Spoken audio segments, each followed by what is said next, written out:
লা হাওলা ওয়ালা কুওয়াতা ইল্লা বিল্লাহ। আল্লাহ ছাড়া কোনো শক্তি বা সামর্থ্য নেই। প্রতিদিন নিয়ম করে অধিক সংখ্যক পাঠ করুন। এটি একটি অত্যন্ত ফজিলতপূর্ণ দোয়া, যা জান্নাতের ধন হিসেবে পরিচিত।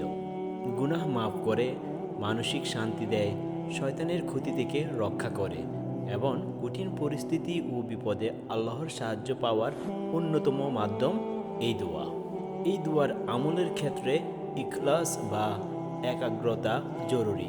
গভীর বিশ্বাসের সাথে আল্লাহর কাছে আত্মসমর্পণ করে এটি পাঠ করা উচিত। প্রতিদিন অন্তত ১০০ বার পাঠ করা উত্তম।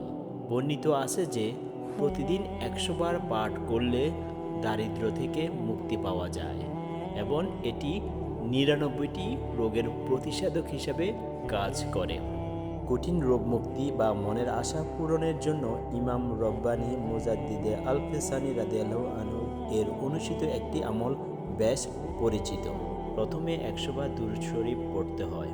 এরপর ৪৯৯ বার লা হাওলা ওয়ালা কুওয়াতা ইল্লা বিল্লাহ এবং ৫০০তম বারে গিয়ে লা হাওলা ওয়ালা কুওয়াতা ইল্লা বিল্লাহিল আলিয়্যিল আযীম পাঠ করতে হয়। শেষে পুনরায় ১০০ বার দুরূদ শরীফ পড়ে আল্লাহর কাছে দোয়া করতে হয়।